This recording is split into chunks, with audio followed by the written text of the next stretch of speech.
আওয়ামী লীগের বিচারটা আজকে তথ্য উপদেষ্টা ডাক্তার জাহিদুর রহমান তিনি বলেছেন যে আদালতের রায়ে সিদ্ধান্ত হবে। এই মুহূর্তে আওয়ামী লীগের রাজনৈতিক কার্যক্রম স্থগিত করা হচ্ছে বা নিষিদ্ধ করা হচ্ছে, কিন্তু পার্মানেন্টলি না।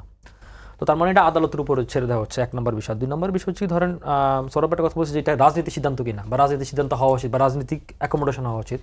তো সেই ক্ষেত্রে ধরেন বিএনপির যে একটা ট্রুথ অ্যান্ড হিলিং কনসিলেশন তারা তাদের ইশতেহারও ছিল, সবসময় তারা বলে আসছে। তো সেই প্রক্রিয়া যেতে হলো তো আপনার ধরেন আওয়ামী লীগের পক্ষ থেকে যারা অপরাধ করেছে দৃশ্যমানের জিনিসটা, তো তাদের পক্ষ থেকে তো অন্তত সরি ফিল করতে বা অনুশোচনার মধ্যে একটা প্রক্রিয়ার মধ্যে আসতে হবে। তো সেই জায়গার মধ্যে আপনার কাছে কি মনে হচ্ছে যে আওয়ামী লীগ আসছে? আওয়ামী লীগ তো আসছে না। আপনি দেখেন গতকালে তারা কোথায় জানি মিছিল করছে এবং পুলিশকে ওপেন হুমকি দিচ্ছে যে আসবি না, তোর গুলি করে মেরে ফেলবো। তো এখন দেখেন তার যে ঔদ্ধত্যপূর্ণ যে আচরণগুলা, ইভেন সে 24-এ এই এক কথা হচ্ছে এটা তো অস্বীকার করেই।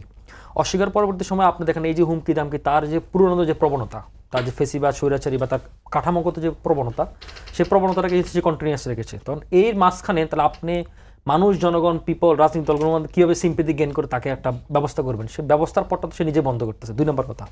3 নম্বর কথা হচ্ছে কি উনি আরেকটা কথা বলছে যে অদৃশ্য দল বা পরিচালনা কারা করবে। এটা একটা খুব গুরুত্বপূর্ণ প্রশ্ন। ধরেন আওয়ামী লীগ এতদিন বাংলাদেশের মানুষ মনে করতো যে আওয়ামী লীগ হচ্ছে ভারতের আশীর্বাদ তুষ্ট একটি দল, আর এখন মানুষ মনে করতেছে যে এটা ভারতের আর একটা এক্সটেনশন পার্ট।